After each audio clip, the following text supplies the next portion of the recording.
자, 여러분 히브리어 성경에 대해서 세 부분으로 나눴던 거 기억이 나시죠? 네. 빨리빨리 기억해 내셔야 돼요. 뭐뭐로 나눴죠? 토라. 그러니까 너가 항상 먼저 얘기하지. 항상 토라. 그다음에 예언서. 네? 예언서. 예언서였다고? 선지서. 선지서. 성서. 이 시간에 여러분 공부한다는 게 정말 힘든 일인 거 알거든요. 그렇지만 이 시간에 공부해 놓으면 피가 되고 영적 피가 되고 살이 되고 그냥 살 되는 거 싫어하니까 그러니까 좀 잘 들어두시는 것도 좋을 것 같아요. 그리고 희한하게 세상 공부는 여러분 큰 도움 안 돼. 지나고 나봤자 스펙 안 쌓으면 아무 자격증 없으면 별 도움 안 되는데 이 성경에 대해 관련된 공부는요, 하나님이 말씀을 읽을 때 다 깨닫게 해주신다니까. 토라하고 선지서, 성문서로 나누는데 우리가 토라가 중요하다고 얘기를 했었어요. 토라는 무엇을 얘기해요? 넓은 의미와 좁은 의미로 얘기했었죠. 그런데 넓은 의미로는 구약성경 전체를 말하는 게 토라다. 좁은 의미는 모세오경만 얘기한다. 근데 우리는 좁은 의미로 보겠다라고 얘기를 했어요. 모세오경이 뭐라고요? 창세기, 출애굽기, 레위기, 민수기, 신명기. 네, 이거는 여러분 이거 모르면은 교회 다닌다고 하면 안 돼. 이건 알아둬야 돼요. 어렵지 않죠, 외우는 거. 네. 앞에 5개 하면 돼요. 구약의 앞에. 그러니까 모세가 여러분 창세기를 썼다는 게 믿어져요? 그러니까 하나님이 모세와 대면해서 얘기를 할 때 얼마나 비밀을 알려줬을까 생각해보면 얼굴이 빛날만도 해. 하나님 앞에 오래 그 받아 적느라고 받아 적었을까 아니면 혼자 따로 썼을까 모르겠지만 대단한 사람인 거예요, 모세도. 그러니까 모세가 애굽의 왕자로 컸잖아요. 그래서 다양한 모든 학문을 공부를 했고 언어에 능통했을 것이고 학문에 능통했던 사람이기 때문에 하나님 특별히 그 모세를 선택했을 거예요. 그래서 네가 창세기를 하나님의 일을 사람의 언어로 쓴다? 이거는 사실 말이 안 되거든요. 이게 언어로 담는다는 게. 그렇지만 모세를 통해서 하나님이 최대한 우리가 이해하기 쉽게 풀어놓은 게 창세기 이야기인 거예요. 그러니까 신화처럼 들리지만 그러면은 사람의 인간의 지식으로 이해되는 거면 뭐 하나님일 수 없죠. 그렇지 사실은 어떻게 보면 신화 같아야 되지 않겠어요? 너무 인간적으로 막 그냥 인간들이 말하는 빅뱅의 원리로 세상이 만들어졌다. 먼지가 하나 1절에서 세상에 먼지 한 점이 있었더라. 그 먼지가 구르고 굴러서 만 년을 굴러서 또 다른 먼지를 만났더라. 뭐 이렇게 2절, 3절 이렇게 하고 이해되면 여러분 아멘하고 이해가 되겠어요? 그러다가 어느 순간 먼지가 커져서 눈덩이만큼 커지더니 어떤 먼지를 만났더니 갑자기 스파크가 일어나서 뻥 터지더니 지구가 나타났더라. 그럼 아멘! 여러분 할 수 있어요? 이게 빅뱅 이론이거든요. 세상에 만들어졌다는 이론. 제가 좀 간단하게 얘기를 했지만 세상도 과학도 믿음이죠. 그걸 믿을 것인가. 어떤 먼지가 있어서 결합이 돼서 그것 어떤 원리에 의해서 그러니까 모든 게 다 가상이에요. 그냥 혹시 가설로 세워놓고 그래서 혹시 어떤 먼지하고 어떤 이물질들이 만나서 어떤 스파크가 일어나지 않았을까? 봤어요? 본 사람 있으면 한번 얘기해봐요. 빅뱅 이론을 주장하는 사람이 누구죠? 찰스 다윈. 응? 찰스 다윈. 아니 다윈은 진화론을 한 거잖아. 물론 진화론이 그럴 수 있지만 빅뱅 이론 자체를 한 게 아니라 인간은 진화되었다는 얘기를 한 건데 그러면은 그러니까 진화론도 참 그래요. 하나님은 우리를 완벽하게 만들었다고 얘기를 하잖아요. 성경에 보면. 근데 진화를 한다는 것은 완전하지 못하기 때문에 계속 진화해 간다는 거죠. 그렇다면 우리는 근데 어떤 것들이 이렇게 변하던데 그거는 진화라고 보는 게 아니라 뭐라고 해야 돼요? 변이 아니겠어. 돌연 변이 같은 환경에 따라서 이렇게 생물들이 적응해 가서 변이가 일어나는 거지 진화라는 말은 있을 수가 사실은 없는 거예요. 하나님은 모든 생물과 모든 세상을 완벽하게 완전하게 만드셨기 때문에 우리가 창세기를 믿는 우리는 그런 이론을 했을 때 그들이 너가 봤어? 라고 얘기를 하면 그럼 너는 그거 봤어? 하고 물어보세요. 아마 그러면 어떤 학자가 그랬다. 그 학자는 누가 만들었대? 물어보면 할 말 없지. 근데 여러분들 말싸움하지 마세요. 복음을 전할 때는 말싸움에서 아무 이유가 없어요. 하여튼 토라 얘기가 여기까지 왔는데 모세오경이 창세기, 출애굽기, 레위기, 민수기, 신명기 이 5개를 모세가 썼다는 걸 여러분이 기억해 두시고 그것을 토라라고 한다. 그래서 히브리어 성경이라고 그랬어요.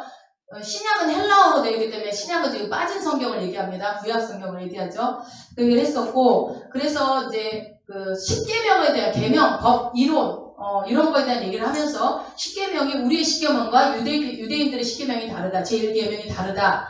여러분 혹시 기억나세요? 유대인들의 1계명이 뭐였는지? 민수기. 나는 너를 애굽 땅 종되었던 땅에서 인도하여 낸 여호와니라. 너의 하나님 여호와니라. 여호와로라. 어려워요? 못해요. 복습을 안 할 수가 없어. 못해요. 누가 한번 딱 쳐주면 나오는데. 그래요. 그래서 그게 유대인들의 1계명. 우리는 뭐였어요? 1계명이? 나 외에는 다른 신을 내게 두지 말라고 하는 것이 하나님의 1계명. 그런데 어떻게 보면은 이게 유대교가 기독교보다 좀 크게 볼 수 있는 것이 이 계명에서 본다라고 얘기를 했었죠. 그래서 애국이라는 것은 내 힘으로 도저히 할 수 없는 그곳에서 하나님의 전적인 힘과 능력으로 은혜로 끄집어낸 것이 바로 애국이라는 것이라고 한다면 그 하나님이 어떠한지 하나님과 나와의 관계 설정이 먼저 되어지고 난 다음에 그 다음 계명들이 2계명 뭐해라 3계명 뭐해라 이렇게 쭉 10계명까지 이어지는 것들이 짐이 되지 않는다. 그분이 죽었던 나를 살려줬던 하나님이라고 믿는다고 한다면 나머지 계명들이 뭐예요? 짐이 아니라 뭐로요? 당연한 거. 당연히 그분을 위해서 지켜드리는 것이 된다는 거죠. 근데 우리는 뭐 이렇게 하라고 하는 게 많어. 오전에도 성경은 하라는 거나 하지 말아라 두 가지라고 그러는데 그거 자체를 기분 나쁘게 생각해요. 여러분 하나님과 나와의 관계가 설정이 되면 하라도 감사하고 하지 말라도 감사해요. 부모님이 너 누구야? 너 이거 빨간불에 절대 건너면 안 돼. 신호등에 파란불이 초록불이 들어오고 속으로 1, 2, 3 세고 난 다음에 양쪽 좌우에 차가 오는지 안 오는지 확인하고 길을 건너 하고 이렇게 얘기했을 때 우리 엄마는 이렇게 잔소리야. 그렇지만 그게 잔소리입니까? 예를 들어 빨간불에 튀어갔을 때 사고가 나면 생명을 잃을 수 있기 때문에 걱정하는 아버지의 마음, 엄마의 마음인데 그냥 우리 엄마가 가짜라고 생각하나? 아니면 어쨌든 부모 자식 간의 관계가 원활하지 못할 때, 원만하지 못할 때 그 말이 나를 괴롭히고 이거 해라 공부해라 그러면은 왜 맨날 공부만 하라고 그런다고. 그럼 공부하라 왜 공부하라고 그래요? 그런 소리 안 들어보고 크셨어요? 응. 공부하라는 게 뭐예요? 공부해서 남주냐 이런 말도 있잖아요. 근데 공부해서 남주라고도 하죠. 그러니까 공부하는 것이 누구를 위해서 그러는 거예요? 너를 위해서다라고 하기 때문에 그러죠. 근데 요즘에는 부모를 위해서도 공부를 시키기도 하더만요. 그거는 혹시 적절한 비유가 아닐 수 있을지 모르겠는데 세상 인간들은 적절한 비유가 아닐 수 있을지 모르지만 우리 하나님은 너 이거 하지 마. 이건 해. 라고 알려주는 그 어떤 하나님의 명령, 법, 규례, 계명 같은 거는 다 누구를 위해서요? 네. 기도하라. 이거 해. 말씀 읽어라. 항상 기뻐해라. 쉬지 말고 기도해. 맨날 기도하래. 여러분 1시간 기도할 때마다 통장에 100만 원씩 들어온다고 생각해봐. 기도 안 할 사람 있어요?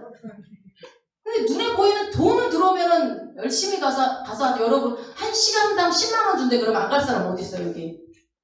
우리 사전이 시간당 10,000원 주고 열심히 가서 일하고 있는데 그 10,000원을 위해서도 열심히 일하는데 10만 원 준다면 안 하겠어요? 그런데 우리가 생각하는 것이 원하는 것이 안 오면은 하라 하지 말라가 다 나한테 구속이고 듣기 싫은 소리로 들리는 거예요. 그래서 중요한 것이 하나님이 나한테 어떤 분이냐 나는 그분에게 어떤 사람이냐라는 것을 그 관계의 그런 결정이 확실하게 되어 있지 않으면 여러분 이게 성경이 어떤 사람은 읽으면 너무 재밌고 즐겁고 지키는 것이 감사하고 주일날 예배드리는 게 즐겁고 감사하고 찬양하는 게 좋아. 관계 설정이 잘 된 사람은. 그런데 어때요? 하나님은 내 어려울 때 한 번씩 와서 도와주는 분이고 램프의 지니처럼 싹싹싹 비벼서 주여 하면 나와서 네 소원이 무엇이냐 하는 40년 같은 그런 지니 같은 그런 존재라면은 내가 원하는 대로 안 들어주면 어때요? 기분 나쁜 거예요. 근데 여러분 우리의 신앙의 기본이 예수님의 생명 주심으로 시작된 거잖아요. 그분이 먼저 우리에게 생명을 주셨고 그 생명의 피 흘림이 없이 우리가 이 자리에 있을 수 없는 건데 그럼 도대체 뭐 때문에 교회 다니면서도 불평과 기쁘지 못하고 행복하지 못할까? 예수를 못 만났기 때문이고 말씀을 몰라서 그러는 거예요. 말씀을 몰라서. 그러니까 여러분 이렇게 성경을 내가 몇 독하느냐가 중요한 게 아니라 이 말씀이 나를 위한 사랑의 책이라고 본다면 이게 인생의 사용 설명서잖아요. 인생 사람의 사용 설명서가 성경이라고 여기 본다면 무슨 문제가 있을 때 성경을 보면 여기에 답이 다 나와 있어요. 근데 문제는 뭐예요? 알려줘도 안 믿잖아요. 알려줘도 순종 안 하잖아요. 돈 없고 내가 어떤 아프거나 질병에 문제가 있거나 어떤 문제가 왔을 때 성경에 답이 있어요, 없어요? 있어요. 있잖아요. 없어요? 네, 있어요.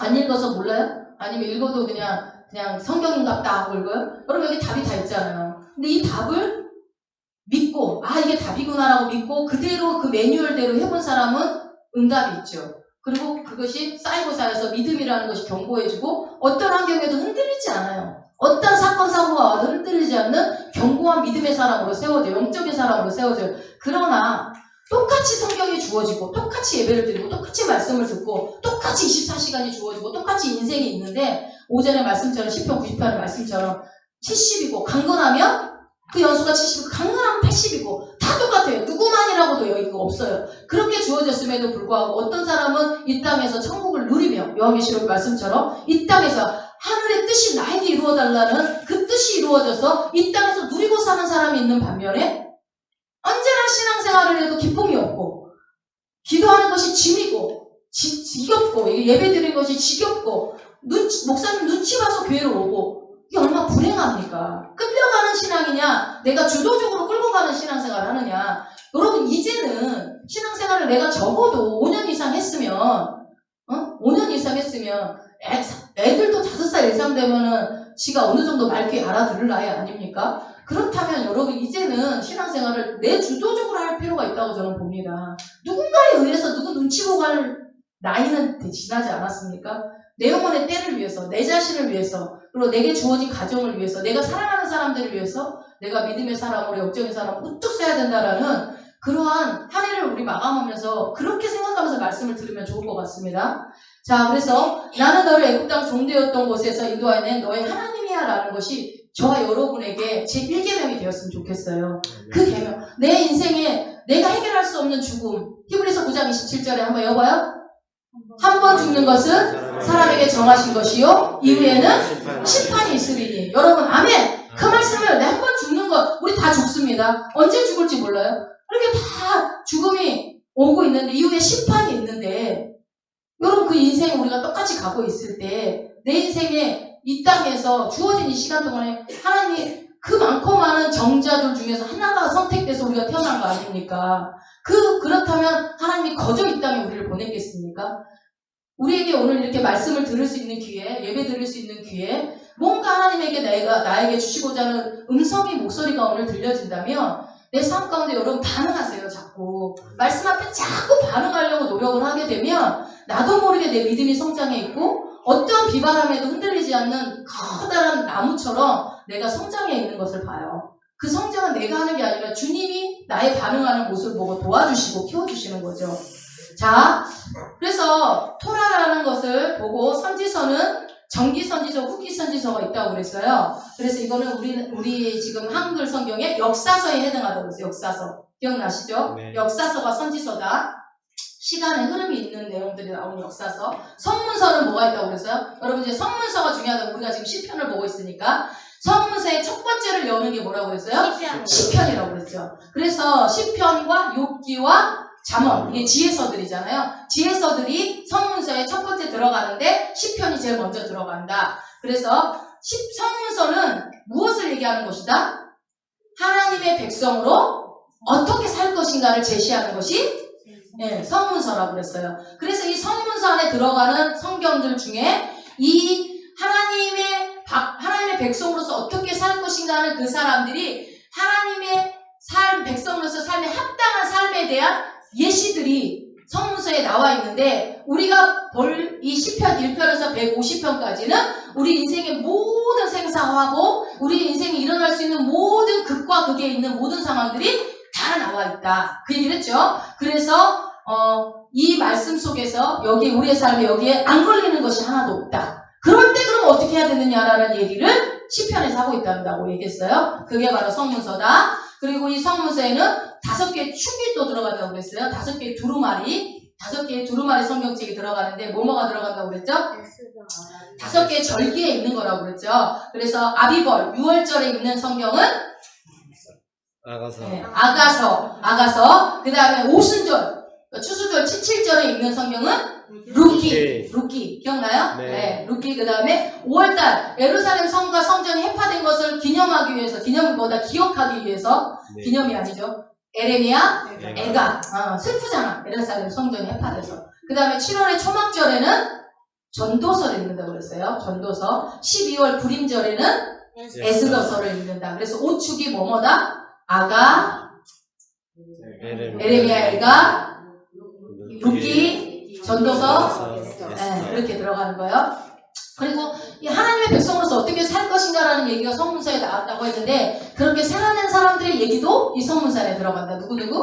다니엘, 에스라, 느헤미야. 에스라는 어떤 영적인 부흥을 일으킨 사람, 그 다음에 느헤미야는 눈에 보이는 성벽을 52일 만에 기적적으로 부흥을 일으킨 사람이 느헤미야이기 때문에 그 세 사람도 성문서 안에 들어간다라고 했습니다. 그래서 성문서는 정리하면 하나님의 백성으로서 어떻게 살 것인가, 도대체 하나님의 백성으로서 합당하게 사는 삶은 도대체 뭐냐, 그런 것을 기록되어 있고 그것을 여는 첫 번째가 시편이다. 그래서 이 말씀이 시편 말씀은 내가 어떻게 살아야 되지 할 때 시편을 읽으면 나와 있다라는 얘기를 했습니다.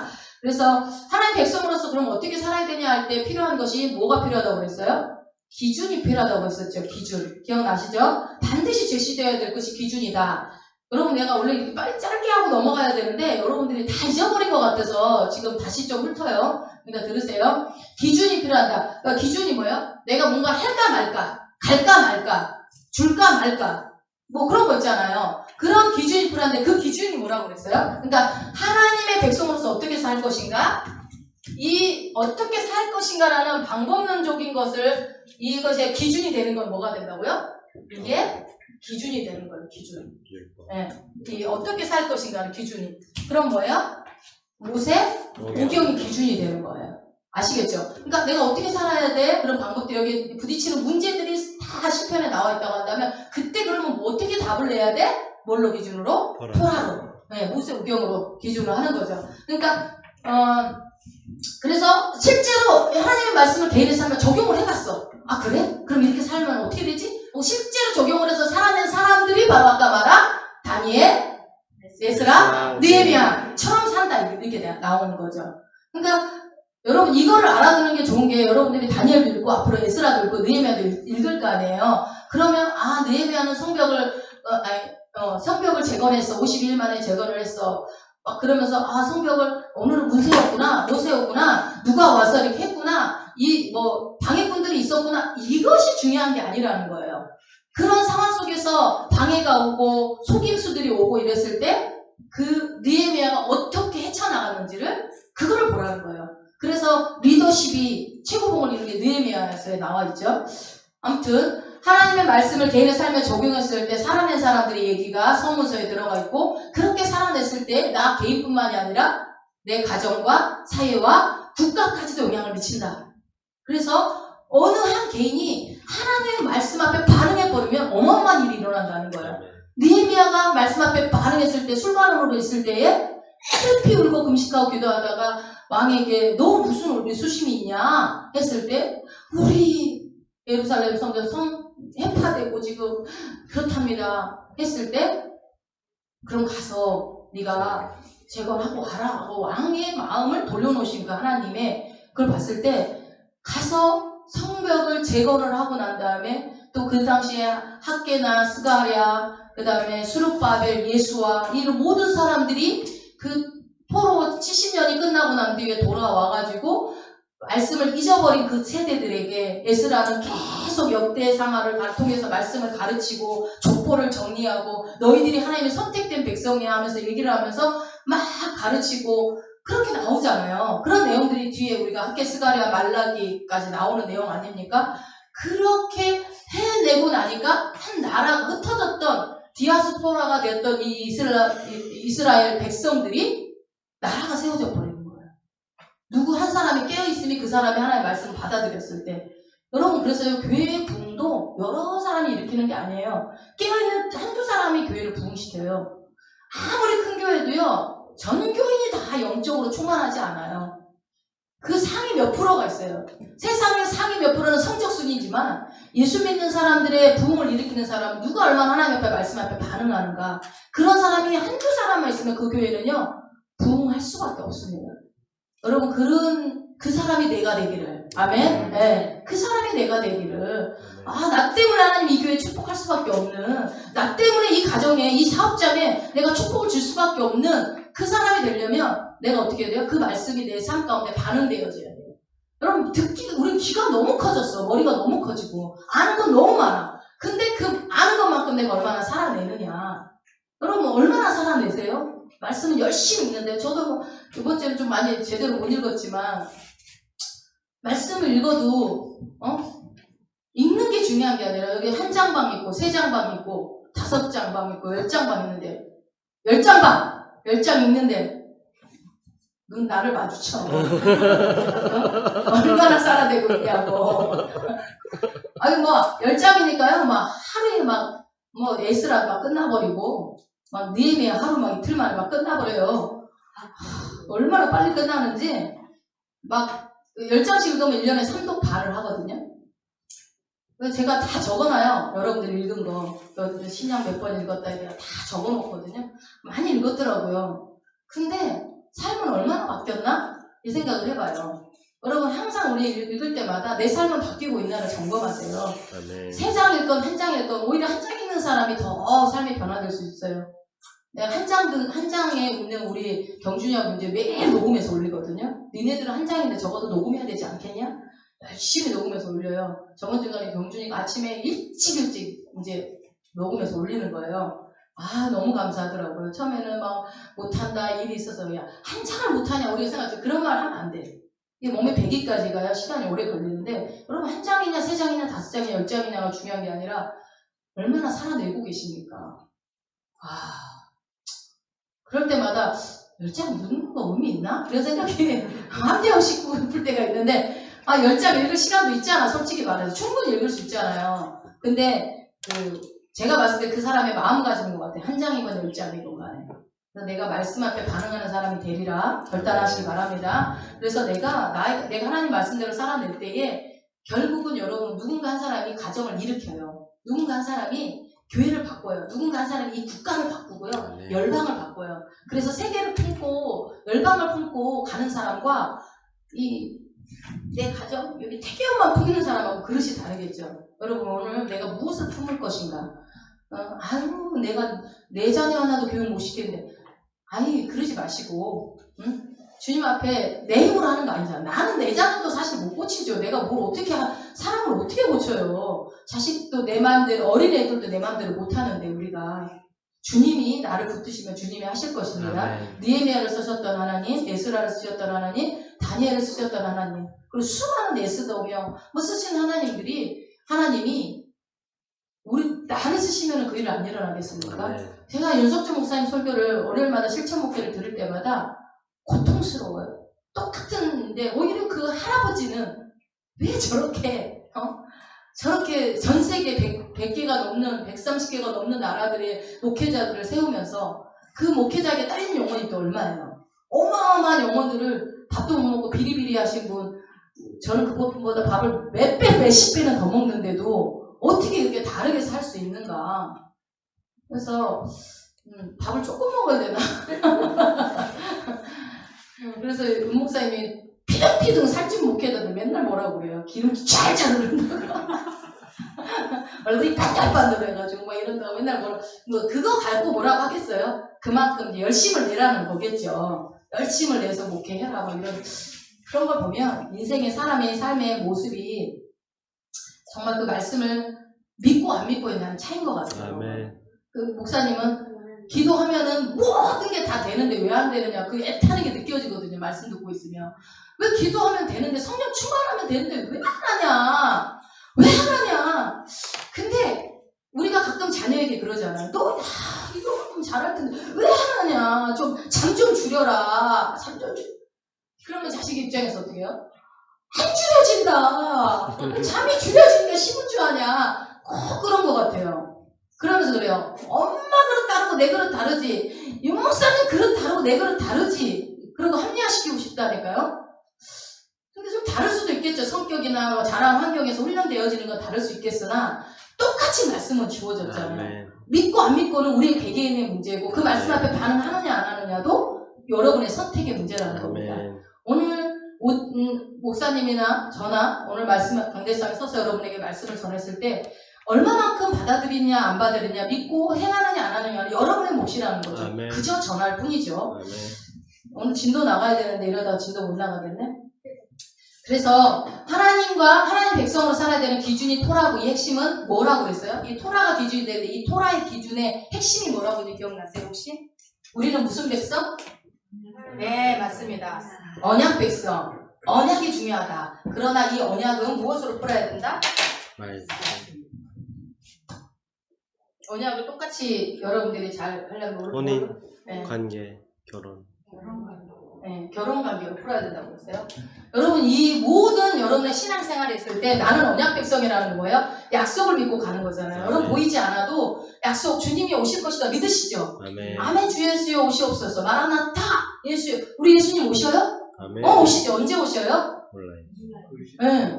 모르진 않죠. 우리 알아요. 주님 오실라. 언제 와요? 모든 족속으로 모든 민족에게 복음이 전파되고 난 후에 그때가 끝이 오리라 했어요. 그리고 징조들도 알려줬어요. 전쟁이 일어나고 기근이 일어나고 그런 지진이 일어나고 이런 세상에 어떤 이변들이 일어날 때 내가 올 줄 알아라. 무화과 나무잎이 무성하면 여름이 올 거라고 믿는 것처럼 주님 오실 날도 명확하게 보여준다. 아멘. 그럼 그때가 지금이잖아요. 그죠? 그래서 주님이 오실 날은 우리가 알고 있어요. 그리고 모든 민족으로 복음이 전파될 때는 지금이에요. 여러분 모든 민족 거의 전파됐어요. 알려드립니다. 기쁜 소식은 주님 오실 날이 초읽기 단계에 들어갔어요. 거의 모든 민족에게. 여러분 사람이 아니에요. 민족이라고 했어요. 민족이라 하면 민족 단위로 한 사람만 들은 거예요. 한 민족에 다 들어갔죠. 네. 우리나라. 그런데 저 꼴짝에 계시는 저 갓난이 할머니 못 들었는데 포함 안 돼요. 그래서 우리나라의 많은 수많은 선교사들과 목회자들이 산골짜기로 가서 교회를 세우고 섬에 성도가 2명, 3명밖에 없어도 거기도 교회를 세우고 이게 그 하나님의 뜻을 이루기 위해서 그런 거예요. 그래서 중국에 한동안 소수민족으로 많은 선교사들이 가서 10년 동안 사역해서 지금 소수민족도 어마어마하게 그러니까 중국이라는 나라 하나가 복음이 들어가는 게 아니라 그 안에 있는 소수민족이 몇백 개 어마어마하게 많이 있잖아요. 그 민족들 하나하나에게 복음이 들어가야 되는데 이미 들어갔습니다. 소수민족이 제일 많은 중국에도 그렇게 들어갔습니다. 이제는 거의 여러분 얼마 남지 않았어요. 알려드리는 거예요. 주님 오실 날이 멀지 않았다. 네. 그런 것처럼 그 약속을 믿잖아. 우리가 오실 것이다라는 약속을 믿는 것이 그 약속 때문에 붙잡고 살아가는 우리가 언약 백성이죠. 언제 올 거야? 네. 그러면 그 약속을 믿는 사람들이 여기 앉아있는 거예요. 아멘. 그 결혼도 마찬가지예요. 너랑 나랑 결혼하자. 너랑 나랑 서로 우리만 바라보고 살자. 남편은 아내만, 아내는 남편만. 그렇게 바라보고 우리 사이에 누가 끼면 된다 안 된다? 안 된다. 하나님이 나에게 신랑이 되시고 내가 하나님의 신부가 됐을 때에 우리 사이에 뭐가 끼면 되면 안 된다? 안 된다. 100% 배타적이다. 철저하게 배타적이고 독점적이죠. 너는 내 거야. 아멘. 맞아요? 아멘. 내가 원정사한테 너 내 거야 그러면 누가 성질을까요? 최사이. 좋아하는데? 너는 내 거야 이러면 안 되잖아요. 그러면은 누가 원정사가 야호 그럴까요? 아닌데요? 저는 최다의 건데요? 이럴 수 있겠죠. 그런 말도 안 하죠. 주님 건데 이러겠지. 네. 어쨌든 결혼 관계에 있었을 때 내 신랑입니다. 내 와이프입니다라고 얘기를 하는 것처럼 내 거다 독점적인 거잖아. 그 사이에 다른 사람이 끼면 돼야 안 돼요? 절대 안 돼요. 마찬가지. 하나님과 우리의 관계 속에 독점적이고 배타적인 이 관계가 결혼 관계다. 그러면 우리가 어떻게 살 것인가의 기준이 필요한데 토라 모세오경이 기준이 돼야 되는데 그 기준의 중요한 핵심 포인트는 언약이다. 언약은 무엇으로 풀어야 된다? 결혼으로 풀어야 된다. 결혼이란 것은 하나님이 신랑 되고 우리가 신부가 되는 관계다. 그래서 그 결혼의 핵심은 나의 사랑하는 자가 내게 속하였고 아가서의 말씀처럼 사랑하는 자는 어떻게 해요? 나에게 속하였다. 너는 나에게, 나는 너에게 속하였다. 그래서 이 절대로 누구도 끼어들면 안 된다는 관계가 언약 관계, 우리의 하나님과 나와 백성과의 관계고 결혼 관계다. 그래서 하나님과 나와 진실로 정말로 언약을 맺었다고 한다면, 하나님과 나와 맺어진 언약 관계로 맺어진 관계라고 한다면 하나님이 전적으로 나를 소유하는 게 맞죠. 그럼 하나님이 여러분을 전적으로 소유하는 게 좋아요, 싫어요? 좋아요. 너무 좋잖아요. 하나님이 나를 소유해 주겠다는 싫어요? 그래서 야, 기도해. 야, 말씀 좀 봐. 아멘. 좀 용서해라. 사랑해라. 듣기 싫어. 이러면 어떻게 되는 거예요? 하나님이 나를 독점적으로 소유하게끔 우리는 못 드리는 것이 되는 거예요. 마찬가지로 반대로 나도 어떻게 해야 돼요? 나 역시도 하나님을 전적으로 소유해야죠. 아멘. 여러분, 어떤 상황 속에서 하나님 뺏기면 돼요, 안 돼요? 안 돼요. 말씀을 뺏기면 안 돼요. 그래서 묵상이라는 말을 했어요. 어떤 상황에도 그 말씀을 빼앗기지 않는, 먹이를 빼앗기지 않는 호랑이와 같이 사자와 같이 결단코 어떤 상황에서 내가 말씀을 붙잡는 것이 묵상이라고 그랬어요. 그게 또 말씀에 반응하는 사람들의 특징이죠. 하나님을 뺏기면 안 되는 거예요. 여러분, 내가 어떤 상황에서 합리화시켜버리고 타협을 해버리고 그냥 오늘 누가 만나자고 하는데 오늘 수요예배 가야 되는데 근데 이 사람 만나고 싶은데 한번 빠진다고 하나님 오늘 잠깐만 눈 감아주세요. 그리고 이 사람한테 내가 가서 복음 전할게요. 그러고서 예배를 딱 빠지는 거야. 합리화시키는 거야. 그때 어때요? 이건 아주 여러분 1차원적인 예입니다. 이게 다는 아니에요. 1차 예를 들었을 때 내가 하나님의 말씀, 하나님을 소유할 수 있는 기회를 놓치는 거예요. 그러니까 서로 나를 내가 하나님을 막 소유하려고 하고 하나님이 나를 막 소유하려고 할 때 무슨 일이 일어날까요? 부부가 오직 아내만 생각하고 아내가 오직 남편만을 생각하는 그 관계는 어떤 관계가 될까요? 완전한 거.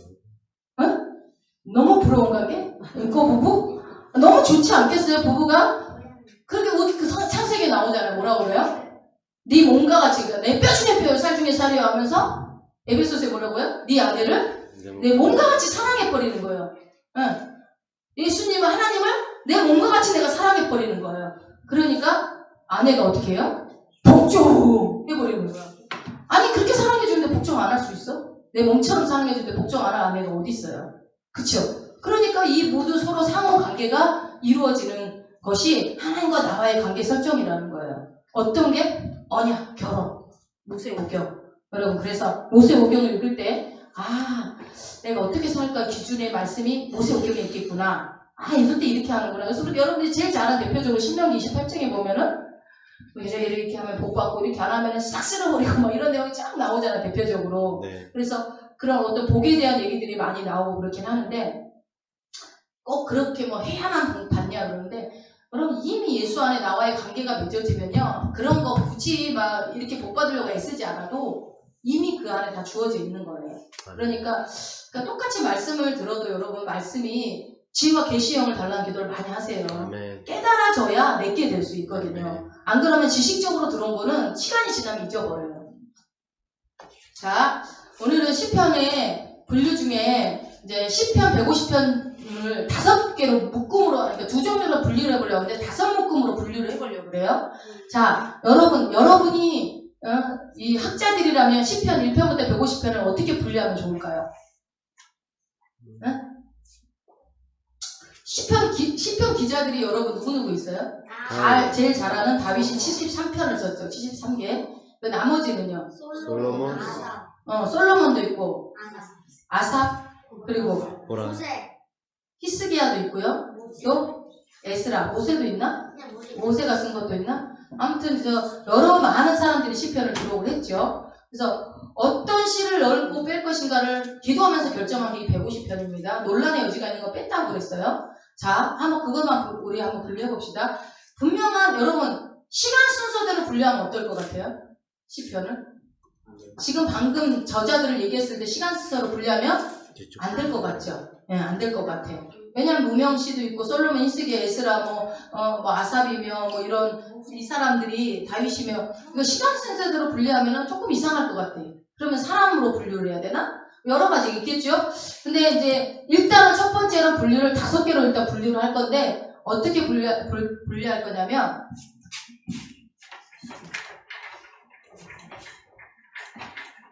이거를 분리해 놓으면 여러분들이 시편을 읽을 때 조금 유익이 될 것 같아요. 1편부터 어디까지 나눠볼까요? 1편부터 41편. 일단 1편부터 41편까지 나눠봅시다. 그러면 그 다음에는 42편부터 72편. 그 다음에 73편부터 89편. 그 다음에 한 전화를 90편부터 150편 아니고 좀 더 들어가요. 150편이 아니라 90편부터 이거 선생님 106편까지. 106편. 그 다음에 107편부터 150편. 이렇게 나누게요. 자, 1편부터 41편, 42편, 72편, 13편, 89편, 90에서 106, 107에서 150. 자, 이거를 5개로 나눴다고 해. 이 5개가 무슨 기준일까요? 이 5개를 나눈 기준이 있을 거 아니에요. 5개. 5개가 힌트예요. 작가? 작자? 단순히 시간 순서로 분리하지 말자고 했어요. 우리가 한 가지 분명한 목적을 가지고 있다고 했어요. 해서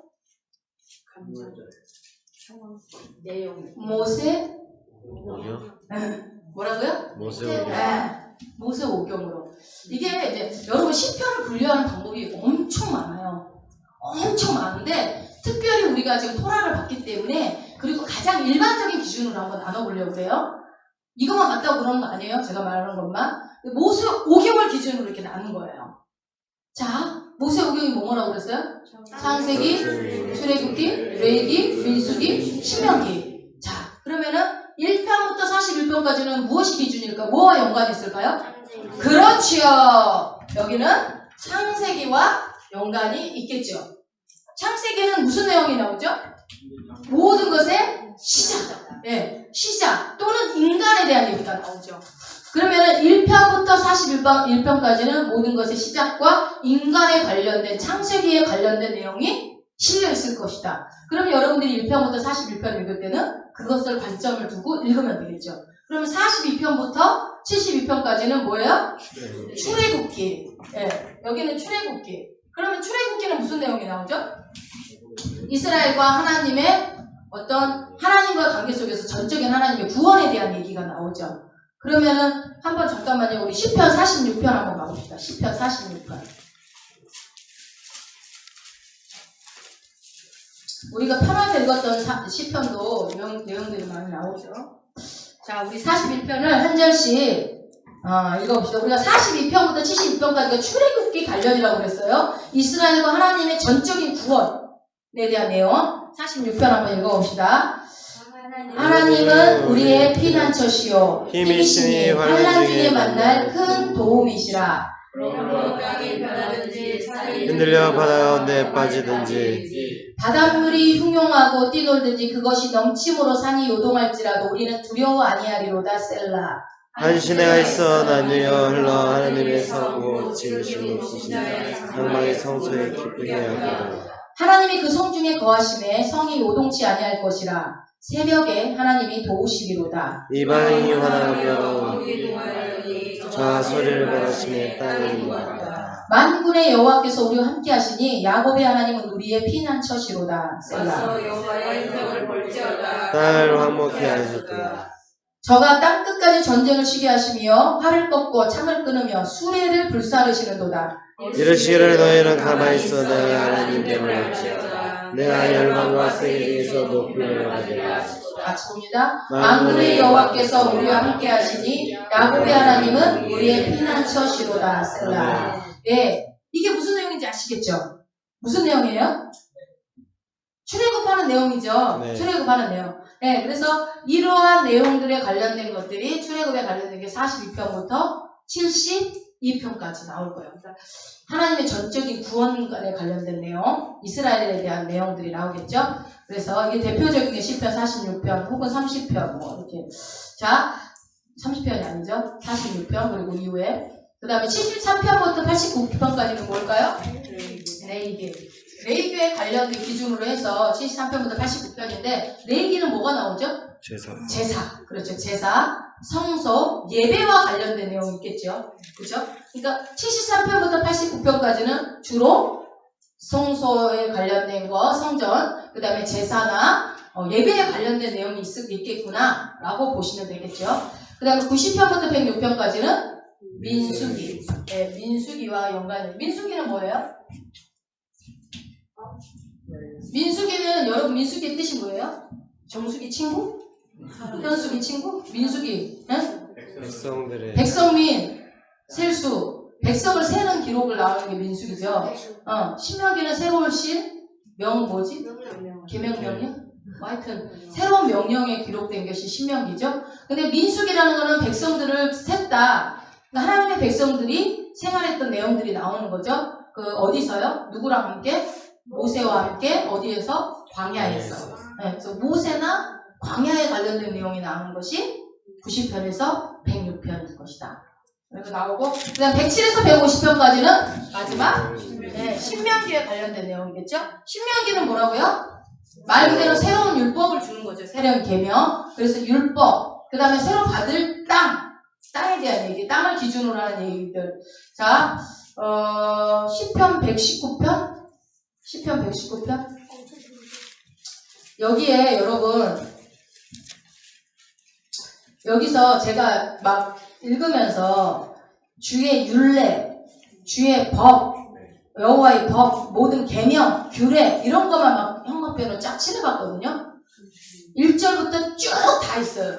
끝까지 다. 모든 절에 거의 다 들어가 있어요. 주의 증거, 주의 도, 주의 말씀, 주의 규례, 주의 말씀, 주의 규례, 주의 율법, 주의 법도, 주의 증거, 주의 계명, 주의 율례. 맞아요? 주의 말씀? 네. 신명기 율법, 법에 관한 내용들은 이 대표적인 119편. 네.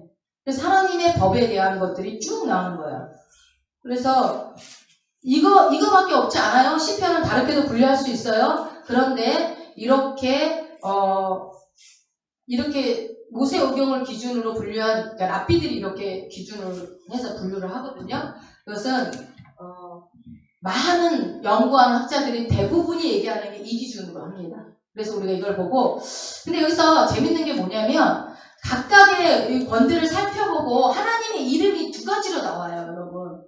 혹시 기억나세요? 하나님의 이름이 두 개로 나와요. 하나는 뭐예요? 여러분들이 잘 아는 여호와. 그 다음에 또 여호와가 야훼예요. 여호와가 야훼. 주는 뒤에 가서 나오지. 거의 신약에 많이 나오죠. 여러분 엘로힘이라고 들어봤어요? 엘로힘. 네. 엘로힘의 하나님 그리고 여호와 야훼의 하나님이 나오거든요. 근데 엘로힘은 어떨 때 쓰냐면 우리 엘로힘의 하나님이라고 얘기할 때는 초월적인 하나님 얘기할 때 써요. 초월적인 하나님, 하나님의 본연의 모습 있죠. 전지전능. 무소부지하시고 거룩하시고 그 하나님만이 가지고 있는 거룩한 어떤 하나님만의 초월적인 성품들이 있잖아요. 네. 그 성품들 광대하시고 전능하시고 위대하시고 하는 것이 엘로힘의 하나님, 그런 하나님을 표현할 때는 엘로힘이라고 표현을 하고요. 여호와, 야훼라는 하나님을 쓸 때는요, 우리가 여호와라는 말 제일 많이 쓰죠. 이 여호와는 마치 하나님이 사람의 감정을 가지시고 하나님과 관계하셔서, 아까 얘기했죠. 하나님은 신랑이시고 나는 신부하고 관계를 맺는 그런 때 쓸 때 여호와라고 써요. 되게 친근하죠, 우리는 여호와. 네. 그는 여호와 할 때 그분이 뭐예요? 마치 인간의 모습을 입고 인간의 감정으로 인간과 동등한 관계 속에서 관계를 맺고 하실 때 그 하나님을 표현할 때는 여호와라고 이들이 썼어요. 네. 이것을 읽을 때 여러분들이 이거를 염두에 두고 읽으면 엘로힘의 하나님인지 여호와 하나님인지가 읽을 때 딱 보면은 알 거예요. 아마 그렇게 기준으로 보면. 그래서 지난 시간에 말씀드렸지만 시편을 여는 시편이 바로 뭐였다고 그랬어요? 시편 1편과 2편을 지난 시간에 봤어요. 우리가 1편만 봤나요? 2편 안 봤나요? 2편도 봤어요? 그래서 1편은 뭐냐면 시편을 여는 시편이 1편과 2편인데 이게 서론이에요. 서론인데 1편은 개인적인 차원으로 여는 시편이 1편이고요. 공동체적인 차원으로 여는 게 2편이에요. 그 차이가 있어요. 1편에서는 개인적인 차원, 2편은 공동체적인 차원. 그래서 여러분 성경에 언급된 시편은요, 의외로 개인 시편이 별로 없어요. 거의 공동체적인 시편이에요. 우리가 봤을 때 다윗이 썼으니까 되게 개인적인 시겠지라고 생각하는데 그렇지 않아요. 거의 그래서 개인적인 신앙보다는 더 중요한 것이 뭐예요? 공동체다. 그러니까 공동체에 들어가는 것이 굉장히 중요하다는 얘기를 하는 거예요, 여러분. 권면하는 일이죠. 그러니까 왜 교회를, 여러분, 코로나 때문에 교회 안 오고 집에서 예배드리는 사람 많아지고 유럽이 망하게 된 게 여러분 개인적인 신앙이 강해지면서 망하게 된 거 아닙니까? 나 혼자 예배드려도 별 지장이 없어. 그런데 그걸 생각하는 성도들이 잘못이 아니라 깨어있는 목회자가 없는 것이 또 문제였을 수도 있겠지만 우리의 이 공동체를 통해서 신앙은 성장하는 거지 혼자서 집에서 막 모세오경 공부하고 뭐 좋은 정보 듣고 열심히 훌륭하신 목사님 설교 듣는다 여러분 신앙 성장하지 않아요. 그렇게 공부하는 것도 좋지만 그보다 더 중요한 게 나를 신앙을 성장시키시는 거는 하나님 방법은 이 공동체 속에서 성장시켜요. 그래서 교회를 세우시고 그 속에서 사람과 사람과의 관계 속에서 나를 키워가시는 것이 하나님의 방법이라는 거예요. 그러니 여러분 내가 성장하지 않고 싶으면 공동체를 떠나면 돼요. 역으로. 그러니까 교회를 맨날 다녀도 성장하지 않은 사람의 특징은 공동체 안으로 들어오지 못한 사람들. 그 사람은요 1년, 2년, 5년이 가도 똑같아요. 항상 뒷전에서 있는 사람들. 그런데 깊숙이 쑥 들어와가지고 내가 손님이 아니라 여기 주인처럼 내가 설선수하고 주의 일에 내 일처럼 여기고 하는 사람들 신앙 성장이 굉장히 빠르죠. 그러니까 내가 신앙이 빨리 성장하고 싶으면 교회 일에 주도적으로 내가 주인처럼 일하는 사람은요 굉장히 빨리 성장해요. 그런데 와서 예배만 들고 쏙 들려가면요 제가 확실히 보장합니다. 신앙 절대 성장 안 합니다. 그래서 하나님 이 공동체의 신앙이 하나님의 비법이고 하나님이 그렇게 통해서 하는 거예요. 그래서 여러분 무슨 술 써서라도 교회 안에 나와야 돼요. 자꾸 와야 돼요. 공동체 안으로. 자, 그래서 우리가 예전에 한번 제가 수요예배 때 말씀을 드렸어요. 시편 1편에 대한 복에 대한 얘기를 했었기 때문에 오늘은 그 얘기 하지 않겠습니다. 그리고 그것만 볼까요? 시편 1편 3절만 보세요. 3절. 시편 1편으로 와가지고 결론만 얘기해 드릴게요. 시편 1편 3절. 저는 시냇가에 심은 나무가 시절을 쫓아 가시를 맺으며 그 잎사귀가 마르지 아니함 같으니 그 행사가 다 평화하고 누가요? 내가 그 위에 1절, 2절이 나와 있죠. 어떤 사람이? 복 있는 사람 네. 여호와의 율법을 즐거워하여서 그 율법을 주야로 묵상하는 자. 그러니까 묵상에 대한 얘기를 했죠. 그러니까 어떤 상황에도 주의 말씀을 붙잡고 반응하는 사람은요, 그 행사가 형통하게 된대요. 여러분 비법은 여호와를 경외하는 데 있어요. 경외한다는 게 뭐예요? 여호와를 두려워하는 거죠. 말씀 앞에 두려워하는 거예요. 그래서 그 말씀 앞에 몸부림치는 그 사람은 어떻게 된다는 거예요? 모든 사람이 안 된다고 할 때 그 사람은 됩니다. 그리고 그게 시냇가에 심겨진 나무라는 것은 어떤 거예요? 여러분? 시냇가에 심겨진 나무는 어떤 나무입니까? 그냥 보니까 뭐라고 그랬어요? 저는 시냇가에 심은 나무 시절을 쫓아 뭐를 해요? 과실이 맺어진대요. 여러분 시냇가에 있기만 하면 과실이 맺어지겠죠. 물이 풍성한데. 그리고 그 잎사귀가 삶에 보릿고개가 없어. 보릿고개가 없는 거예요. 그래서 시냇가에 심겨진 나무와 같은 삶을 그 축복을 사라는 거예요. 여러분한테. 네. 그건 돈이 아니라 뭘로 사는 거예요? 말씀을 움켜쥐고 몸부림치는 사람. 여러분 말씀 앞에 몸부림치는 사람은 시냇가에 심은 나무 같은 사람이 된대요. 아멘. 그냥 와서 아멘 하고 가는 사람은 안 돼요. 여러분들이 가셔서 들었던 말씀을 오전에 들었던 말씀 제목이 뭐였어요? 주님의 말씀은 명령으로 바꾸고 어떻게 할 것이고 영생이 된다고 그랬잖아요. 그러면은 내가 이 말씀을 붙잡고 부여잡고 내 영생의 삶이 내 영혼의 때까지 여러분들이 말씀 붙잡고 가야 되는 거잖아요. 말씀 앞에 반응을 해야지 나에게 영생이 주어지는 거 아니에요. 영생이 거저 주어집니까? 여러분 구원은 이미 이루어졌지만 아직 이루어지지 않았어요. 끝까지 견디고 이루어내야 돼요. 우리가. 어떻게 해요? 구원을 뺏어가는 자가 있잖아요. 어떻게든 한 영혼이라도 뺏어가려는 그 마귀로부터 내 영혼을 지키기 위해서는 말씀밖에 없다는 거예요. 그러면 어떻게 해요? 말씀 앞에 몸부림쳐야 되는 거예요. 우리가. 여러분 쉽지 않아요. 신앙생활. 몸부림치지 않으면은 그냥 평안한 여러분 몸부림치는 사람 일이 많아서 몸부림치는 게 아니에요. 몸부림치지 않은 사람 일이 없어서 안 하는 게 아니라 어떻게 보면은 어떤 적을 보지 못해서 그러는 거예요. 적이 얼마나 내 삶에 깊숙이 들어와서 나를 괴롭히고 있고 내 삶을 갉아먹고 있는지를 모르기 때문에. 시골 가니까 쥐새끼가 요즘에 없는 그 쥐새끼가 너무 많아가지고 이제 저희 아빠가 뭐 하고 오셨냐고 그랬더니 어떻게 알고 이놈이 쥐새끼가 쌀 하면은 떨어진 그런 거 있잖아요. 거기다가 그 닭 먹이로도 주고 막 이렇게 주는 거 있거든요.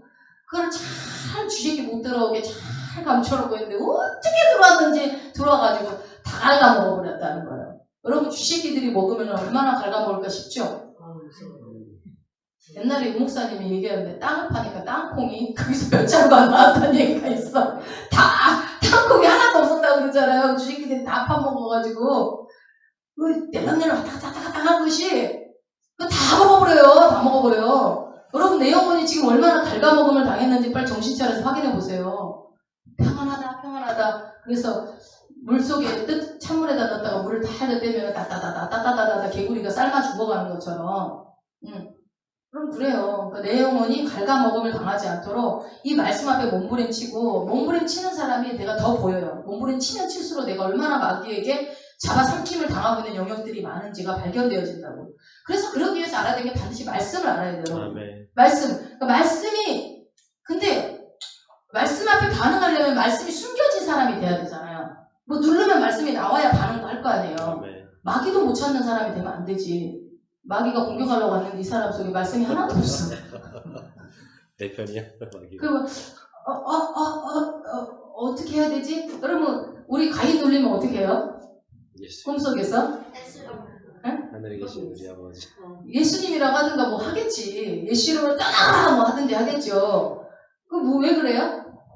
예수 이름으로 귀신이 떠나간다는 거 아니까 하는 거 아니에요? 그래서 근데 그 말도 안 나와가지고 하다가 쥐야 해가지고 살아난 사람들 여기 있잖아. 가위 눌려서. 그런 경험 있잖아요. 근데 그 주여 예수 이름으로 떠나가라 이거 나올 수 있는 그게 이 속에 내가 있어야 그게 나오는 거 아니에요. 없는 사람은 어떻게 해요? 귀신하고 눈 계속 마주치고 있는 거지. 가위 눌리는 게 그런 거잖아요. 눈을 감고 싶은데 앞에 귀신이 나를 딱 쳐다보고 있는데 눈이 안 감겨. 내 앞에서 바로 나를 쳐다보고 있어. 몸은 안 움직여. 목소리도 안 나와. 경험해 보신 분? 많이 있네. 그럴 때 주여로 살아가신 분. 몰라가지고 당하게 살았지. 네. 그래 모르니까 당하지. 근데 주여만 했어도 살아났을 텐데. 말씀이 숨겨져 있는 사람이 되라고요. 저 말씀이 좀 숨겨놔요. 좀 어디다가. 그래갖고 히브리서 9장 17절 그러면 팍 튀어나오고 요한복음 3장 16절 뭐예요? 이렇게 튀어나와야지. 이렇게 탁탁 튀어나와야 되는데 마귀가 아무리 눌러도 말씀이 안 나오는 사람이 되면 마귀도 시시하다 그래요. 시시하다. 네. 그러니까 틈만 나면 여러분들이 그냥 말씀이 내가 어떤 하나님이 어떨 때 강하게 오는 말씀이 있잖아요. 그럴 때는 외워버려줘. 시간 내서 좀 외우세요. 그러면은 그 말씀이 어느 순간에 나에게 또 그럴 때 막 생각나요. 희한합니다. 말씀은. 반드시 말씀을 붙잡으시기 바랍니다. 여러분 그래서 말씀이 때마다 상황마다 말씀이 붙잡혀 있지 않으면요. 마귀가 외로움으로 여러분들 집어삼켜요. 혹시 외로우신 분 손 들어봐요. 집어삼키신 분 당한 분들이에요. 나 너무 외로워. 여러분 마귀가 제일 잘 쓰는 게 외로움으로 옵니다. 내가 외롭다. 나는 둘이 있어도 외롭다. 5이 있는데도 나는 군중 속에 외로움. 우리 마누라는 나를 알아주지 않아. 우리 와이프는 나를 알아. 나는 외로워 하시는 분들은 빨리 그 외로움을 빨리 떨쳐버리세요. 인간의 정체성과 가치를, 인간의 저롭성을 넘어뜨리는 그 말들, 표현들 속에 그 외로움에 다 들어가 있다니까, 여러분. 외로움 속에. 절대로 그거 붙잡지 마세요. 외롭다는 거 딱 낙엽이 떨어져. 외로워. 이러지 마시라고. 나무가 앙상해졌어. 외로워. 그냥 겨울이니까 떨어져야지. 나무도. 봄을 준비하나 보다. 할렐루야. 이러면 안 돼요? 항상 긍정적으로 저 속에 얼마나 이 겨울을 잘 이겨냈어. 봄에 그 싹을 튀어낼까. 근데 봄에 여러분 싹 나오면 너무 이쁘죠. 왜 이뻐요? 겨울을 이겨내서 나온 싹이 이쁘잖아요. 그러니까 여러분 뭔가 내 존엄성을 넘어뜨리고 와이프가 저 왼수! 이런 말 혹시 하더라도 왼수를 사랑하라고 해서 우리 와이프가 나를 저렇게 사랑하나 보구나. 그래서 왼수라고 하는구나. 아멘. 할렐루야. 항상 할렐루야. 그렇게 해보세요. 늘 긍정적인 반응을 해보라니까요. 그래야지 그렇게 좋다 그런 말씀이 지금. 여러분 외롭지 않은 사람들은 외로움 붙잡는 사람들은 무슨 말씀을 못 붙잡아서 그런다고 제가 말씀드렸잖아요. 우리 예수님의 이름이 뭐예요? 임마누엘이잖아요. 임마누엘 뜻이 뭐예요? 내가 너와 항상 함께 하겠다고 그랬는데 그 말씀을 못 붙잡아서 외로움이 나를 붙잡는 거예요. 뭐가 외로워요? 주님이 나와 항상 함께 하는데 이게 없어서 외롭고 저게 없어서 외롭고 나뭇잎이 없어서 외롭고 뭐가 없어서 외로우면 그럼 우리 주님은 뭐예요? 나뭇잎만도 못해요? 예수님이? 그럴 때 외로울 때 사단아 저리 가 임마누엘의 하나님이 나와 함께 하신다. 할렐루야. 그러면은 나무잎이 떨어지면 겨울이니까 당연히 떨어지지. 저같은 끝이 나한테 외로움을 주려고 그래. 이렇게 하시고 좋은 반응을 해서 외로워 이러지 마시고 나는 소녀 감성이야. 원래 내가 이렇게 감수성이 풍부해. 아니요. 그거 마귀에게 붙잡힌 거예요. 감수성이 풍부한 거랑 외로움이랑 구별하시기 바랍니다. 그래서 때마다 상황마다 여러분들이 말씀을 붙잡으세요. 그래서 묵상하시라고요. 주야로 묵상하세요. 네, 말씀을 확 붙잡으세요. 한 3분만 더 하고 제가 마칠게요. 그래서 모세 오경에 기반해서 5권으로 분류를 하고요. 그 다음에 저자에 따라서 분류를 해요. 아까 얘기한 것처럼 다윗이 몇 개를 썼냐면 73개를 썼어요. 그 다음에 아까 우리 정연이 얘기했던 누구? 아삽. 아삽이 12개를 썼어요. 아삽. 그 다음에 고라 자손이 12개를 썼어요. 솔로몬은 몇 개 썼을까요? 2개. 솔로몬이 2개 썼어요. 솔로몬이 72편하고 117편. 그 다음에 에단이 1개를 썼고요. 그 다음에 에단을 하면 여러분 모르는 여두둔? 여두둔. 에단이 곧 여두둔이라고요. 그 다음에 모세도 1개 썼습니다. 모세가 쓴 거 우리 한번 보고 갈까요? 90편. 10편, 90편. 오늘 봤던 거네요? 네. 모세가 쓴 거. 천재 학자가 쓴 10편, 90편 한번 읽어봅시다. 1편부터 우리 같이 하면서 읽어봅시다. 주여 주는 대대에 우리의 거처가 되셨나이다. 산이 생기기 전 땅과 세계도 주께서 조성하시기 전 곧 영원부터 영원까지 주는 하나님이시니이다. 주께서 사람을 티끌로 돌아가게 하시고 말씀하시기를 너희 인생들은 돌아가라 하셨사오니 주의 목전에는 1000년이 지나간 어제 같으며 밤의 한 경점 같을 뿐이니이다. 주께서 저희를 홍수처럼 쓸어가시니이다. 저희는 잠깐 자는 것 같으며 아침에 돋는 풀 같으니이다. 풀은 아침에 꽃이 피어 자라다가 저녁에는 뱀바 되어 마르나이다. 우리는 주의 노에 소멸되며 주의 분내심에 놀라나이다. 주께서 우리의 죄악을 주의 앞에 놓으시며 우리의 은밀한 죄를 주의 얼굴빛 가운데 두셨사오니 우리의 모든 날이 주의 분노 중에 지나가며 우리의 평생이 일시간에 다하였나이다. 우리의 연수가 70이요 강건하면 80이라도 그 연수의 자랑은 수고와 슬픔뿐이요 신속히 가니 우리가 날아가나이다. 누가 주의 노의 능력을 알며 누가 주를 두려워하여야 할 대로 주의 진노를 알리이까. 우리에게 우리 날 계수함을 가르치사 지혜의 마음을 얻게 하소서. 여호와여 돌아오소서. 언제까지니까 주의 종들을 긍휼히 여기소서. 아침에 주의 인자로 우리를 만족케 하사 우리 평생에 즐겁고 기쁘게 하소서. 우리를 곤곤케 하신 날수대로와 우리의 화를 당한 연수대로 기쁘게 하소서. 주의 행사를 주의 종들에게 나타내시며 주의 영광을 저희 자손에게 나타내소서. 주 우리 하나님의 은총을 우리에게 임하게 하사 우리 손의 행사를 우리에게 경고케 하소서. 우리 손의 행사를 경고케 하소서. 아멘. 여러분 이게 민수기에 관련해서 들어간 5번째, 4번째 분류에 들어가는 시기도 하고 모세의 저자에 따른 분을 모세가 여러분 앞부분 보니까 모세가 쓴 것 같지 않아요? 이 시간에 대해서 하나님은 초월적인 분이라는 거 얼마나 이 하나님이 대단하신 분이라는 걸 먼저 소론에 풀고 들어가잖아요. 주는 주여 주는 대대 우리의 거처가 된다. 산이 생기기 전 땅과 세계도 주께서 조성하기 전 곧 영원부터 영원까지 주는 하나님 이 시간에 대해서 이 창세기를 쓴 사람이잖아. 이 얘기가 나올 수밖에 없죠. 그러니까 여러분이 알고 이게 모세가 썼구나 하고 알고 보면 이게 우리가 뭐 우리의 사는 인생이 70이냐 80이냐 이런 얘기하는 것들이 크신 시간과 공간을 초월하시는 그 초월적인 하나님 앞에서 진짜 의미 없는 거예요.